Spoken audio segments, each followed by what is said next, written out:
जय हिंद दोस्तों, स्वागत है आपका अपने ही चैनल फैंटेसी एम्पायर 11 में। तो इस वीडियो में हम जो मैच कवर करने वाले हैं वो होगा आईपीएल का मैच जो कि खेला जाएगा लखनऊ सुपर जायंट्स और गुजरात टाइटंस के बीच में। इस वीडियो में हम ड्रीम 11 टीम प्रेडिक्शन और सभी प्लेयर्स के बारे में पिच के हिसाब से जानने की कोशिश करेंगे कि कौन कैसा परफॉर्म कर सकता है। और पिच रिपोर्ट भी बहुत ज़्यादा इंपॉर्टेंट मैच रहने वाली है इस मैच के लिए, क्योंकि जैसा आपको आइडल नेचर विकेट का देखने को मिलता था उस हिसाब से बिल्कुल भी नहीं है, बिल्कुल ही ऑपोजिट विकेट हो चुका है। तो उस हिसाब से हम सभी कुछ डिस्कस करने वाले हैं। तो ये वीडियो आपके लिए बहुत ज़्यादा बढ़िया वीडियो रहने वाली है, क्योंकि आपने कल वाली वीडियो में भी देखा ही था, राजस्थान वाली वीडियो में हमने अच्छी खासी एनालिसिस की थी और जो टीम हमने वीडियो में क्रिएट की थी उससे हमारा 170 रैंक आया है कुछ 7,50,000 लोगों में से। सो हमने अच्छी खासी विनिंग करी थी वीडियो की टीम से ही, और हमने टेलीग्राम पर भी सेम टीम शेयर की थी, कोई भी चेंजेस नहीं था। और वीडियो में कहा था 2 चेंजेस करोगे तो अच्छा खासा हो सकता है, और वही सेम 2 चेंजेस अगर आपने किए हैं तो आप सीधा ग्रैंडली को विन करोगे। तो वीडियो में अच्छी खासी एनालिसिस देखने को मिलती है। और जो दोपहर का मैच है उसका भी वीडियो ऑलरेडी अपलोड कर दिया है, उसमें भी हमने अच्छी खासी एनालिसिस की है कि मुंबई वो मैच क्यों जीत सकती है। अब हम बात करते हैं लखनऊ और गुजरात के बारे में। इस वीडियो में सब कुछ डिस्कस करने वाले हैं, आपको अच्छी खासी इन्फॉर्मेशन मिलने वाली है। तो आइए शुरुआत करते हैं। सबसे पहले बात करते हैं पिच के बारे में। तो लखनऊ के होम में मैच खेलने वाले जाना है, मतलब इकाना क्रिकेट स्टेडियम में मैच खेले जाने वाला है। अगर आपको पता है इकाना की विकेट कैसी थी, बहुत ज़रा स्लो रहती थी, स्पिनर्स के लिए भयंकर टर्न रहता था, अच्छी खासी विकेट टर्न होती थी, बॉलर्स के लिए बहुत ज़रा अच्छी थी, और बैटिंग के लिए नाइटमेयर था, बिल्कुल भी सपोर्ट नहीं मिलता था, जिसके चलते इन्होंने कुरेटर भी बहुत ज़रा बदले, कुरेटर को भी सस्पेंड कर दिया था, निकाल दिया था, और नया कुरेटर लेके आए थे। और जब से नया कुरेटर आया है उसने बिल्कुल ही बैटिंग फ्रेंडली विकेट बना दी है। लास्ट मैच यहाँ पर हुआ था पंजाब और लखनऊ के बीच में, लखनऊ ने 199 कर दिया था, पंजाब भी 178 तक पहुँच गया था। सो अच्छे खासे रन बन रहे हैं। जो ये विकेट का आइडियल नेचर था वो ये था कि विकेट बहुत ज़्यादा स्लो रहती थी, बैटिंग के लिए नाइटमेयर था और बॉलिंग के लिए वो हेवन था। लेकिन अब बिल्कुल चेंज हो चुका है, बैटिंग के लिए हेवन बन चुका है। लेकिन अभी भी आप ऐसा नहीं कह सकते हो कि बॉलर्स के लिए नाइटमेयर है, लेकिन बैटिंग के लिए हेवन बन गया है। अच्छे खासे रन बनते हैं, ज़्यादा टर्न नहीं होता है, और मतलब हार्ड विकेट है, अच्छे खासे रन बनते हैं, फ्लैट विकेट है। तो उस हिसाब से पिच जो है वो बिल्कुल ही बदल चुकी है। जब से कुरेटर बदला है उसने पिच भी बिल्कुल ही बदल दी है। सो आइडियल नेचर विकेट का बिल्कुल भी नहीं है। इकाना स्टेडियम भले ही है लेकिन अच्छे खासे रन बनने वाले हैं। हमने फर्स्ट मैच में एग्जांपल देखा है, बाकी आपको फाइनल पिच रिपोर्ट सारी टेलीग्राम पर ही मिलने वाली है। क्या पता 1-2 मैच का ही श्योर हो, बाकी फिर से वही स्लो पिच हो जाए। तो उस हिसाब से हम देखते हैं, आपको फाइनल पिच रिपोर्ट टेलीग्राम पर ही मिलने वाली है। उस हिसाब से ही हम अपनी टीम क्रिएट करने की कोशिश करेंगे। तो हमने पिच रिपोर्ट डिस्कस कर ली है। अभी के लिए बैटिंग हेवन है। फर्स्ट मैच में अच्छे खासे रन बने थे, लेकिन आप फिर भी बॉलर्स को इग्नोर नहीं कर सकते हो, स्पेशली जो क्वालिटी बॉलर्स हैं उसको बिल्कुल भी इग्नोर नहीं कर सकते हो। इस मैच में कुछ खास क्वालिटी बॉलर्स भी हैं, तो उनको तो आपको अपनी टीम में बिल्कुल भी ड्रॉप करना नहीं है। तो हम सबसे पहले सभी प्लेयर्स के बारे में लॉजिकल एनालिसिस करेंगे, आपको किस प्लेयर को अपनी टीम में क्यों कंसीडर करना है। बहुत सारे प्लेयर्स का सिलेक्शन बहुत ज़्यादा हाई है, लेकिन उनको रिस्क लेके अपनी टीम से इजीली ड्रॉप कर सकते हो। जिनका सिलेक्शन बहुत ज़्यादा कम है वो आपकी टीम के लिए अच्छे खासे ऑप्शंस बनने वाले हैं। तो इस वीडियो में हम सब कुछ डिस्कस करने वाले हैं। तो आइए शुरू करते हैं। तो हम अब ऐसे नहीं करेंगे जैसे हम विकेट कीपिंग सेक्शन के बारे में अकेले बात करते रहे, फिर बैटिंग के, फिर ऑलराउंडर्स के, बॉलर्स के। अब ऐसे नहीं करेंगे, इस वीडियो में थोड़ा नया बात करते हैं और हम पास्ट लाइनअप के हिसाब से आपको सभी कुछ अच्छी तरह से बताने की कोशिश करते हैं। तो पास्ट लाइनअप खुल चुका है। पास्ट लाइन मतलब जो लास्ट मैच का लाइनअप था उस हिसाब से हम अपनी टीम क्रिएट करते हैं, और मोस्ट प्रोबेबली यही लाइनअप्स रहने भी वाले हैं, चेंजेस कुछ खास होने नहीं वाले हैं। सबसे पहले बात करते हैं लखनऊ के बारे में। अब आपको पता है डी को जैसे जैसे मैचेस आगे रहा है इनका परफॉर्मेंस बढ़ता ही जा रहा है। लास्ट मैच में 81 रन का नॉक खेला था, उससे पहले 51 रन का नॉक खेला था, 51 शायद 54 का। तो लगातार हाफ सेंचुरीज बनाया है लास्ट 2 मैचेस में। लेकिन अब विकेट कीपिंग नहीं कर रहे हैं, विकेट कीपिंग जो अब राहुल कर रहे हैं। सो विकेट कीपिंग वाला सेक्शन जो है इनको बिल्कुल ही चला गया है, सिर्फ बैटिंग से ही कॉन्ट्रीब्यूट करके दे रहे हैं। और अगर आप गुजरात की बॉलिंग देखोगे तो जो इनके ओपनिंग में बॉलिंग करने आते हैं सबसे पहले मोहित शर्मा नहीं आते हैं, इनके ओपनिंग में बॉलिंग आते हैं सबसे पहले ओमरजाई आते हैं, उमेश यादव आते हैं। अगर आप देखोगे ओमरजाई डिसेंट ही फॉर्म चल रहा है, पावर प्ले में 1-2 विकेट्स ले ही रहे हैं। लेकिन अगर आप देखोगे डीकॉक जैसा प्लेयर, ओमरजाई वैसे प्लेयर में ज़मीन आसमान का फ़र्क है। डीकॉक जैसा प्लेयर वर्ल्ड क्लास प्लेयर है, और जो ओमरजाई है वो भी राइजिंग स्टार है। तो उस हिसाब से पलटा जो भारी है वो मोस्ट प्रोबेबली डीकॉक का ही रहने वाला है। पिच जो है वो भी बैटिंग फ्रेंडली विकेट रहने वाली है। उमेश यादव का तो फॉर्म भी कुछ खास इंप्रेसिव नहीं चल रहा है, गंदा ही चल रहा है, विकेट्स भी नहीं ले रहे हैं। आप ऐसा ही देख सकते हो लास्ट मैच में उमेश यादव भाई का ओवर पड़ा था, लेकिन फिर भी पंजाब के सामने लखनऊ ने जो है निकल अंडे को बॉलिंग दे दिया। उमेश यादव का बिल्कुल भी ट्रस्ट नहीं किया। तो उस हिसाब से गुजरात ने उमेश यादव पर ट्रस्ट नहीं किया और नलकंडे को बॉलिंग दे दिया, तो उस हिसाब से उमेश यादव पर ज़्यादा गुजरात की टीम ट्रस्ट भी नहीं कर रही है और इनका फॉर्म भी कुछ खास इंप्रेसिव चल नहीं रहा है। तो अगर आप इनको देखोगे ओपनिंग बॉलर जो है वो उमेश यादव का भी फॉर्म अच्छा नहीं है। ओमर जाई भले ही अच्छे प्लेयर है लेकिन राइजिंग स्टार हैं, क्योंकि अगर आप दूसरी टीम में देखोगे राहुल वर्ल्ड क्लास प्लेयर है, डिकॉक की वर्ल्ड क्लास प्लेयर है, तो उनके जो ओपनिंग बैटर हैं वो बहुत ही ज़रा अच्छा खासा एक्सपीरियंस रखते हैं और इनके जो ओपनिंग बॉलर्स हैं एक का फॉर्म गंदा है, प्लेयर बहुत ज़्यादा बढ़िया है उमेश यादव और दूसरा राइजिंग स्टार है। उनके सामने अगर आप देखोगे कंपैरिजन करोगे तो राहुल और डिकॉक बहुत बड़े प्लेयर्स हैं, तो इनका जो ओपनिंग बॉलिंग का मतलब ओपनिंग थ्रेट है वो थोड़ा कम है और लखनऊ के जो बैट्समैन हैं उनका ओपनिंग साइड ज़्यादा है। तो उस हिसाब से आपको दोनों को अपनी टीम में ज़रूर कंसीडर करना है। अभी के लिए मैं भी राहुल और डिकॉक दोनों को ही कंसीडर करने वाला हूँ। डिकॉक थोड़े रिस्की रहेंगे क्योंकि अगर आप देखोगे विकेट कीपिंग से पॉइंट नहीं देके जाएंगे, विकेट कीपिंग कर नहीं रहे हैं, तो इनका सिर्फ बैटिंग में ही कॉन्ट्रीब्यूशन रह गया है, लेकिन बैटर बहुत ज़्यादा अच्छे हैं। और आप देखोगे गुजरात की जो मेन स्ट्रेंथ है वो इनकी मिडिल ओवर्स की बॉलिंग है। आप देखोगे मिडिल ओवर्स में राशिद खान है, नूर अहमद है, मोहित शर्मा है, वो तो इनकी स्ट्रेंथ मिडिल ऑर्डर है। तो उस हिसाब से जब तक पावर प्ले में बैटिंग करेंगे डिकॉक को राहुल अच्छे खासे रन बना के दे सकते हैं। डिकॉक तो अटैकिंग इंटेंट के प्लेयर भी हैं, पुल शॉट भी बहुत ही ज़्यादा बढ़िया खेलते हैं, पिकअप शॉट बढ़िया खेलते हैं, तो उस हिसाब से डिकॉक को आप अपनी टीम में ज़रूर कंसीडर करना है। सो अभी के लिए हमने दोनों ओपनर्स को अपनी टीम में कंसीडर कर लिया है। अगर आप देखोगे हमने दोनों ओपनर बॉलर्स को भी अपनी टीम से ड्रॉप कर दिया है क्योंकि उनका कुछ खास मतलब बनता नहीं है। अगर आप देखोगे गुजरात का जो मिडिल ऑर्डर है उनका बॉलिंग लाइनअप है, मतलब मिडिल का बॉलिंग लाइनअप है वो बहुत ही ज़्यादा इंप्रेसिव है। अगर आप देखोगे Rashid Khan regular wicket taking bowler हैं, नूर अहमद भी विकेट टेकिंग बॉलर हैं और आप देखोगे Mohit Sharma wicket taking bowler है। अगर आप देखो मोहित शर्मा मिडिल ओवर्स में आते हैं, ये ऐसी बॉलिंग करते हैं 13 ओवर, 15 ओवर, 17 ओवर, 19 ओवर, ऐसे ही 4 लगातार ओवरिंग बॉलिंग करते हैं। जैसे चेन्नई में ब्रेवो करते थे वैसे ही मोहित शर्मा जो है वो गुजरात में करते हैं। तो उस हिसाब से मोहित शर्मा 2 ओवर मिडल में करेंगे, 2 ओवर डेथ में करेंगे। अब Mohit Sharma wicket taking bowler हैं, नूर अहमद भी हर मैच में अच्छे खासे विकेट लेते हैं, राशिद खान भी हर मैच में अच्छे खासे विकेट लेते हैं। सो गुजरात का जो मिडल बॉलिंग लाइनअप है वो बहुत ही ज़्यादा इंप्रेसिव है, वो रेगुलर बेसिस पे विकेट लेता है। सो अगर गुजरात का मिडल जो बॉलिंग लाइनअप है बहुत ज़्यादा है तो आपको लखनऊ के कोई भी मिडिल ऑर्डर बैट्समैन को लेने का तो टीम में कुछ खास मतलब बनता भी नहीं है। और पडिक्कल फॉर्म बहुत ज़्यादा गंदा है, स्टोइनिस फॉर्म बहुत ज़्यादा गंदा है, तो उस हिसाब से इनका विकेट लेने का चांसेस और भी ज़्यादा बढ़ गया है। सो अभी के लिए मैंने तीनों को अपनी टीम में कंसीडर किया है, राशिद खान, नूर अहमद और मोहित शर्मा। मोहित शर्मा एडवांटेज है कि 2 ओवर डेथ में बॉलिंग करेंगे, रेगुलर विकेट ले रहे हैं। राशिद खान बताने की ज़्यादा जरूरत नहीं है, बैटिंग में भी आपको कभी बैकअप देके जा सकते हैं, फील्डिंग से अच्छा खासा कॉन्ट्रीब्यूशन कर सकते हैं। नूर अहमद 4 ओवर बॉलिंग कर ही रहे हैं, बॉलर बहुत ज़्यादा बढ़िया है, रेगुलर बेसिस पे 1-2 विकेट्स लेते ही लेते हैं। तो उस हिसाब से ये भी आपकी टीम के लिए मस्ट टॉपिक रहने वाले हैं। अगर आप देखोगे गुजरात के पास अच्छे खासे बॉलर्स हैं, राशिद खान को कोई ज़रा मारने को नहीं जाता है, मोहित शर्मा को भी मारना मुश्किल है, तो सारे नूर अहमद को हिट करने के लिए जाते हैं, नूर अहमद को हिट करने के लिए जाते हैं, तो नूर अहमद भी अच्छी खासी विकेट्स चटकाते हैं। तो उस हिसाब से मैं तीनों को अपनी टीम में कंसीडर किया हूँ।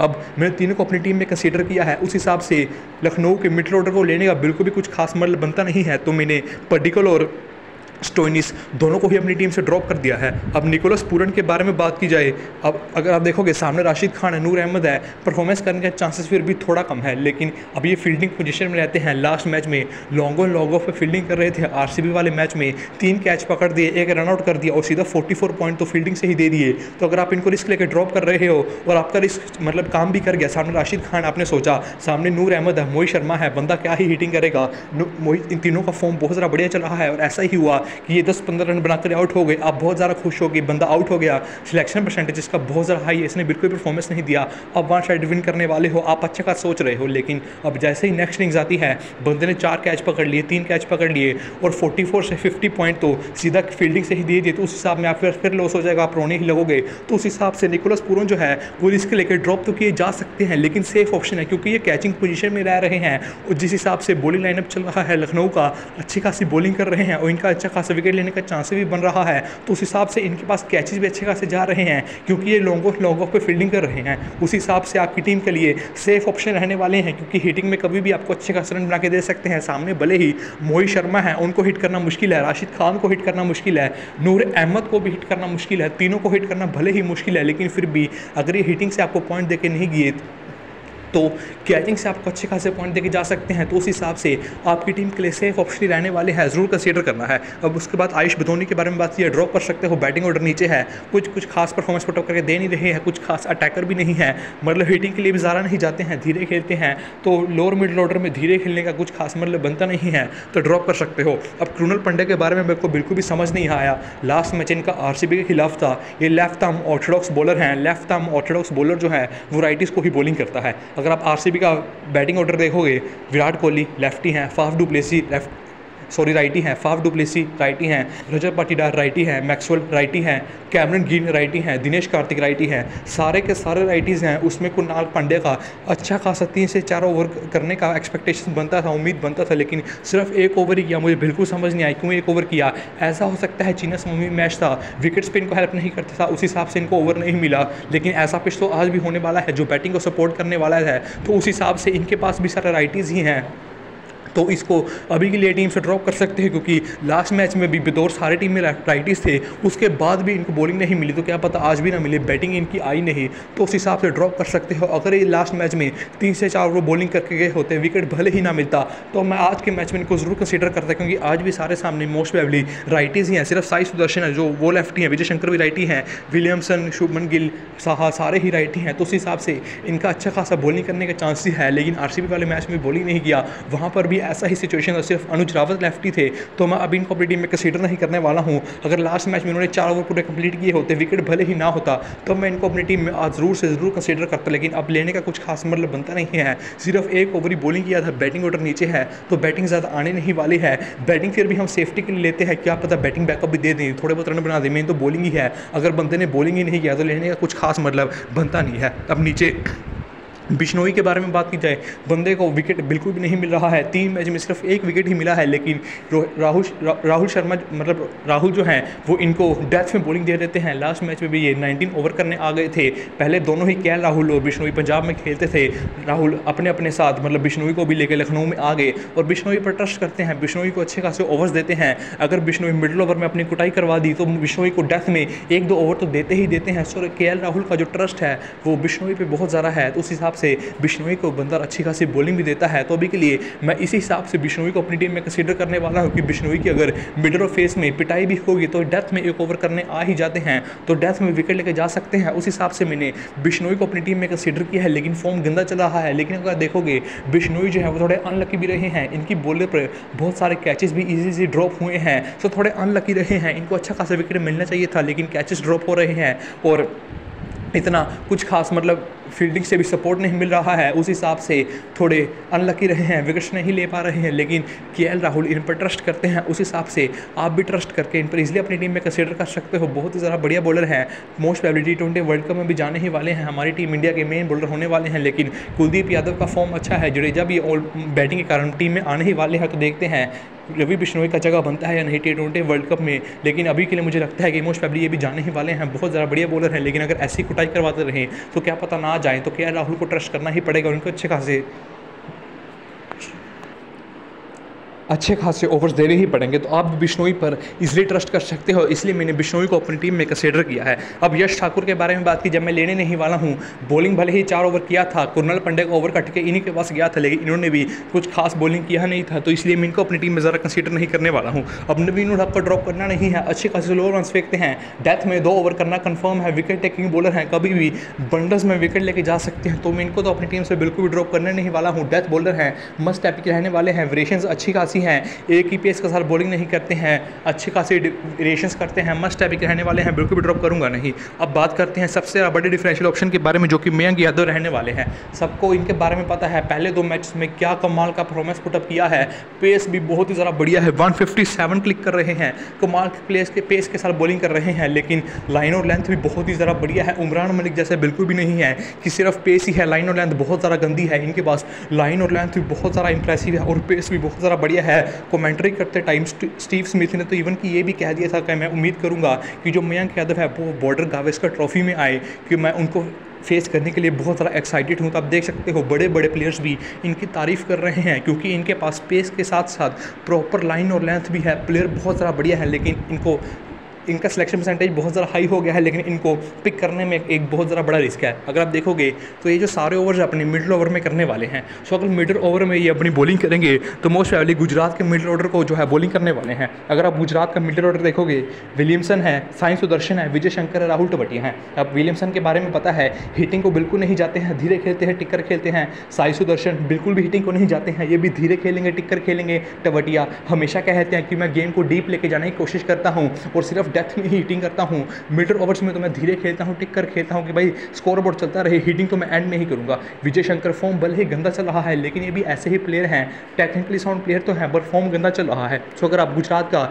मिडल ऑर्डर देखोगे, सभी ही टेक्निकली साउंड प्लेयर हैं और हिटिंग में कोई भी ज़्यादा विश्वास नहीं रखता है, सारे ही धीरे खेलते हैं, टिक कर खेलते हैं। तो उस हिसाब से आज ऐसा हो सकता है कि मयंक यादव को ज़्यादा विकेट्स ना मिले, और विकेट मिले भी तो 1-2 विकेट ही मिले, उससे ज़्यादा विकेट ना मिले, क्योंकि सामने वाली टीम के बैटर्स का जो मेंटालिटी है वो ऐसा ही है कि भाई धीरे खेलेंगे, टिक कर खेलेंगे, देखा जाएगा, अटैक करने को नहीं जाएंगे, सिर्फ डेथ में ही अटैक करेंगे। और जिस हिसाब से मयंक यादव का फॉर्म चल रहा है, सामने वाली टीम के बैट्समैन और ज़्यादा सतर्क हो जाएंगे कि भाई इसको अटैक नहीं करना है, इसका लाइन लेंथ बहुत ज़्यादा इंप्रेसिव रहता है, पेस के साथ बॉलिंग करता है। तो उस हिसाब से आज मयंक यादव जरूर विकेट ले जा सकते हैं, और मैं बड़ा रिस्क लिया हूँ और इसको अपनी टीम से ड्रॉप कर दिया हूँ। इसकी प्लेस में मैंने बिश्नोई का डिफरेंशियल अपनी टीम में कंसीडर किया है, क्योंकि केएल राहुल इन पर ट्रस्ट कर रहे हैं। अगर इनका मिडल ओवर में पिटाई भी हुआ तो डेथ में इनको बॉलिंग दे रहे हैं, डेथ में तो जैसे कि मैंने कहा हिटिंग करना ही पड़ेगा, तो बिश्नोई विकेट लेके जा सकते हैं। मयंक यादव डेथ में बॉलिंग नहीं करते हैं, ये अपनी सारी बॉलिंग जो है वो मिडल ओवर्स में ही करने वाले हैं। सो अभी के लिए मैं मयंक यादव को ड्रॉप करके बड़ा रिस्क लिया हूँ और इसकी जगह पर अपनी टीम में एज ए डिफरेंशियल बिश्नोई को कंसीडर किया है, लेकिन आप बिश्नोई को भी ड्रॉप करके बाकी प्लेयर्स को अपनी टीम में जरूर कंसीडर कर सकते हो। सो अब हम बात करते हैं गुजरात की बैटिंग के बारे में। ऑब्वियसली शुभमन गिल को ड्रॉप करना नहीं है, कमाल के प्लेयर हैं, लास्ट मैच में अच्छा खासा 89 रन का नॉक्स भी किया था, नॉट आउट थे, सेंचुरी कंप्लीट नहीं कर पाए थे ओपनिंग में आने के बावजूद भी, लेकिन फिर भी मस्ट हैपिक रहने वाले हैं, बैटिंग विकेट के अच्छे प्लेयर हैं, ये विकेट जो है वो बैटिंग को सपोर्ट भी करने वाली है, कैप्टन है टीम के, तो ड्रॉप करने का कुछ खास मतलब बनता नहीं है। अब साहा के बारे में बात की जाए, सबसे पहले बाकी प्लेयर्स के बारे में बात करते हैं। साहा में बड़ी कंफ्यूजन है, वो आपको लास्ट में बताऊंगा आपको कंसीडर करना है या नहीं। बॉलिंग के बारे में बात की जाए, नलकंडे ड्रॉपेबल है, 1 से 2 ओवर ही मिलता है, उमेश यादव ड्रॉपेबल है, कुछ खास बॉलिंग मिलता नहीं है, 2 से 3 ओवर ही मिलता है, और इन पर ट्रस्ट भी टीम कम कर रही है, इसलिए लास्ट मैच में इनको लास्ट ओवर नहीं दिया, और नलकंडे जिन्होंने एक भी ओवर नहीं किया था उनको ओवर दे दिया था, तो दोनों को ड्रॉप कर सकते हो। ओमरशाई को भी ड्रॉप करना नहीं है, क्योंकि 4 ओवर कंप्लीट कर रहे हैं, पावर प्ले में बॉलिंग कर रहे हैं, भले ही पावर प्ले में विकेट ना मिले, लास्ट मैच में एक ओवर डेथ में करने आ गए थे, सो डेथ में अगर बॉलिंग करने आ गए विकेट लेके जा सकते हैं। बैट्समैन भी बहुत ज़्यादा बढ़िया है, हिटिंग के लिए कभी भी प्रमोट हो सकते हैं। लास्ट मैच में गुजरात ने बड़ी गलती किया और विजय शंकर को ऊपर भेज दिया उमरशाई के, उमरशाई प्रॉपर हिटर हैं, तो उस हिसाब से क्या पता आज उमरशाई प्रमोट हो जाएं, तो उस हिसाब से आपकी टीम के लिए उमरशाई बहुत ज़्यादा बड़ी ऑप्शन रहने वाले हैं। मैं उमरशाई को अपनी टीम से ड्रॉप नहीं करने वाला हूँ। अब टेवटिया बॉलिंग करनी रही है, बैटिंग ऑर्डर नीचे है, ड्रॉप कर सकते हो। विजय शंकर फॉर्म बहुत ज़्यादा गंदा है, लेने का कुछ खास मतलब बनता नहीं है, ड्रॉप कर सकते हो। सो हमारे पास ऑप्शन बनते हैं साई सुदर्शन, केन विलियमसन और वृद्धिमान साहा, और हमें सिर्फ एक प्लेयर को ही अपनी टीम में कंसीडर करना है। अब अगर आप देखोगे हमने कौन से प्लेयर अपनी टीम में कंसीडर नहीं करने हैं, एक बार उन पर क्रॉस लगा देते हैं। उमेश यादव कंसीडर नहीं करना है, क्रॉस लगा दिया, नलकंडे भी कंसीडर नहीं करना है, क्रॉस लगा दिया, राहुल टेवटी भी कंसीडर नहीं करना है, विजय शंकर को भी कंसीडर नहीं किया है, बदौनी को भी नहीं करना है, और क्रुल पंडे को नहीं करना है, यश ठाकुर को भी नहीं करना है, सिद्धार्थ को भी नहीं करना है। अभी के लिए जैसे कि मैंने कहा मयंक यादव को नहीं करूँगा, सामने वाली टीम का मिडिल ऑर्डर स्ट्रॉन्ग है, तो मैं मयंक यादव को भी कंसीडर नहीं करने वाला हूँ। सो ये सभी प्लेयर्स हमने कंसीडर नहीं करने हैं, तो हमारे पास ऊपर ऑप्शन बचते हैं। पर्टिकुलर और स्टोनिस को भी कंसीडर नहीं करना है, सामने वाली गुजरात की टीम का मिडिल ऑर्डर बॉलिंग का बहुत ज़्यादा इंप्रेसिव है, तो आप इनके मिडिल ऑर्डर को ड्रॉप कर सकते हैं, इनका फॉर्म भी बहुत ज़्यादा गंदा चल रहा है, और ऊपर के 2 हमने कंसीडर कर ही लिए हैं। तो हमारे पास जो बचे ऑप्शंस हैं वो केन विलियमसन है, साहा है और साई सुदर्शन है। अब Sai Sudarshan batting order 2 shift हो गया है केन विलियमसन के आने के बाद, और सामने वाली टीम का बॉलिंग लाइनअप भले ही मिडिल ऑर्डर में इंप्रेसिव रहता है, क्योंकि मयंक यादव है मिडिल ऑर्डर में अच्छी खासी बॉलिंग करते हैं, बिश्नोई भी अच्छी खासी बॉलिंग करते हैं, लेकिन फिर भी जैसे धीरे खेल रहे हैं, टिक कर खेल रहे हैं, उस हिसाब से ज़्यादा रन मोस्ट प्रोबेबली आज बनाने नहीं वाले हैं, क्योंकि अगर इनको हिट करने जाएंगे तो अपना विकेट फेंक देंगे। सो ऐसा हो सकता है कि आज हिट करने को ज़रा ना जाए, धीरे खेले, तो उस हिसाब से ज़्यादा पॉइंट नहीं देने वाले हैं, तो मैं साई सुदर्शन को पिक नहीं करने वाला हूँ। अब जो बात बचती है वो वृद्धिमान साहा और विलियमसन पर बचती है। अब साहा का सबसे बड़ी दिक्कत ये है कि इनके से मतलब टीम में राशिद खान और नूर अहमद है। अगर मान लो ये बैटिंग से फ्लॉप हो चले गए, क्योंकि आप देखो हर मैच में हिटिंग कर रहे हैं, अंधाधुन हिटिंग कर रहे हैं, मारने के लिए जा रहे हैं, और मोस्ट ऑफ द मैचेस में ये बैटिंग से फ्लॉप हुए हैं। अब अगर आपने इनको टीम से ड्रॉप कर दिया, फ्लॉप हो गए, आपको फिर मज़ा आ जाएगा, लेकिन अब विकेट कीपिंग कर रहे हैं, और इनकी टीम में राशिद खान जैसे स्पिनर हैं, नूर अहमद जैसे स्पिनर हैं, जो कि कैचिंग के स्टंपिंग के आपको पॉइंट देने ही वाले हैं। सो साहा का यही रिस्क है, विकेट कीपिंग के बाद एक कैचिंग के स्टंपिंग इतने ज़्यादा पॉइंट देके जा सकते हैं कि आपका वहाँ थर्ड लॉस भी हो सकता है, कि इतने ज़्यादा पॉइंट देके जा सकते हैं। अगर आपने देखा था एक मैच में इन्होंने 2-3 तो स्टंपिंग ही कर दिया था, मान लो 3 स्टंपिंग सिर्फ 36 पॉइंट हो गए, 1-2 कैच अगर कर दिया तो सीधा 50 पॉइंट हो जाएंगे। सो 50 पॉइंट तो बंदे ने सीधा डायरेक्ट विकेट कीपिंग से ही दे दिए। उस केस में अगर आपने रिस्क लिया है और ये बंदा आउट हो गया 10-15 रन बना के ही, लेकिन फिर वही निकोलस पूरन वाली बात हो जाएगी, 10-15 रन बना के आउट हो गया, आप खुश हो रहे हो, लेकिन फील्डिंग से इतने ज़्यादा पॉइंट दे दिए, उस हिसाब से आपका फिर लॉस हो जाएगा, जो आप खुश रहे हो सारे फिर से बाद में मतलब दुखी हो जाओगे। तो उस हिसाब से साहा को कंसीडर करने का यही रिस्क है, ड्रॉप करने का भी यही रिस्क है। कंसीडर किया तो हाई चांसेस या फ्लॉप चले जाएं, आप खुश हो जाओगे, लेकिन वही फील्डिंग में पॉइंट दे दिया तो यही रिस्क है, यही सेफ ऑप्शन है। देखते हैं कैसा है। लेकिन अभी के लिए मैं अपनी टीम में रिस्क लिया हूँ, विलियमसन को कंसीडर किया हूँ। विलियमसन टेक्निकली साउंड प्लेयर हैं, धीरे खेलेंगे, टिक कर खेलेंगे, बैटिंग 100 गुना ज़्यादा अच्छी है साहा से, तो उस हिसाब से मैं अपनी टीम में विलियमसन को कंसीडर करने वाला हूँ। लेकिन अगर आपको साहा को भी अपनी टीम में कंसीडर करना है, सिंपली बिश्नोई को अपनी टीम से ड्रॉप कर दीजिएगा, बिश्नोई को ड्रॉप करके साहा को अपनी टीम में कंसीडर कर लीजिएगा। मैं बिश्नोई को इसलिए कंसीडर कर रहा हूं क्योंकि इंडिया के लिए इंपॉर्टेंट है, T20 वर्ल्ड कप के लिए इंपॉर्टेंट है। केएल राहुल इन पर ट्रस्ट भी कर रहे हैं, लेकिन इनको 2 से 3 ओवर ही मिल रहा है, ट्रस्ट करने के बाद भी 4 ओवर तो इनको कतई नहीं मिल रहा है। तो उस हिसाब से आप ये भी रिस्क ले सकते हो, अपनी टीम से बिश्नोई को ड्रॉप करके साहा को कंसीडर कर सकते हो। साहा विकेट कीपिंग से आपको पॉइंट देके जा सकते हैं। चलो अभी के लिए ऐसा ही करते हैं, बिश्नोई को ड्रॉप करते हैं, साहा को अपनी टीम में कंसीडर करते हैं। लेकिन ध्यान रखना, बड़ा रिस्क है। बिश्नोई अगर एक विकेट भी ले लिया और साहा फ्लॉप चले गए तो उस हिसाब से बिश्नोई ही ज़्यादा पॉइंट देने वाले हैं। साहा का दिक्कत यह है कि विकेट कीपिंग से पॉइंट देके जा सकते हैं। इनकी टीम में राशिद खान जैसे स्पिनर्स हैं और नूर अहमद जैसे स्पिनर्स हैं, और पावर प्ले में अच्छे खासे स्विंग जो है वो उमरजाई भी करवाते हैं, वो भी कैचिंग अच्छे खासे पॉइंट दबा सकते हैं साहा को। तो उस हिसाब से साहा सेफ ऑप्शन आने वाले हैं। अभी के लिए ऐसा ही करते हैं, बिश्नोई को ड्रॉप करते हैं, साहा को अपनी टीम में कंसीडर करते हैं। सो हमारी टीम का प्रीव्यू कुछ इस तरह का बन रहा है, लेकिन आप रिस्क ले सकते हो और साहा को ड्रॉप करके सिंपली बिश्नोई को अपनी टीम में ज़रूर से ज़रूर कंसीडर कर सकते हो। अब हम बात करते हैं CVC ऑप्शंस के बारे में। जो बेस्ट ऑप्शन हैं, शुभमन गिल बेस्ट ऑप्शन है, केएल राहुल भी बेस्ट ऑप्शन रहने वाले हैं, और कोई भी कुछ खास ऑप्शन अवेलेबल नहीं है। मोहित शर्मा जो है वो ग्रैंड लीग में CVC के बड़ी ऑप्शन रहने वाले हैं। अभी के लिए मैं ऐसा ही कि मैंने अपनी टीम की कैप्टनसी जो है वो शुभमन गिल को दी है। लखनऊ की बॉलिंग कुछ खास इंप्रेसिव परफॉर्मेंस पुटअप नहीं की है, और इनके जो लीथल बॉलर हैं मयंक यादव, वो मिड ओवर्स में बॉलिंग करने आते हैं, तब तक शुभमन गिल अच्छे खासे रन बना ही देंगे, 40-50 रन तो बना ही देंगे। तो उस हिसाब से मुझे अपना काम करके दे देंगे, क्योंकि उसमें बाउंड्रीज के पॉइंट होंगे, स्ट्राइकर के पॉइंट होंगे, तो कैप्टनसी वाला काम कर ही जाएंगे। बाकी जितना आगे खेलते हैं हमारे लिए उतना ही बढ़िया है। तो अभी के लिए हम अपनी कैप्टनसी शुभमन गिल को देने वाला हूँ। वाइस कैप्टनसी राहुल को दिया हूँ। प्लेयर बहुत ज़्यादा बढ़िया है, विकेट कीपिंग कर रहे हैं, 1 से पॉइंट देके जा सकते हैं। भले ही गुजरात का मिडल ऑर्डर स्ट्रॉन्ग है, लेकिन ओपनिंग करेंगे तो पावर प्ले में अच्छा खासा फ़ायदा उठा सकते हैं। तो मैंने अपनी टीम का वाइस कैप्टन जो है वो केएल राहुल को किया है। बाकी पिच रिपोर्ट बहुत ज़्यादा अहम रहेगा, पिच रिपोर्ट के हिसाब से आपको अपनी टीम क्रिएट करनी है। बाकी आपको फाइनल पिच रिपोर्ट टेलीग्राम पर मिलेगा, उस हिसाब से फाइनल टीम भी टेलीग्राम पर ही मिलने वाली है।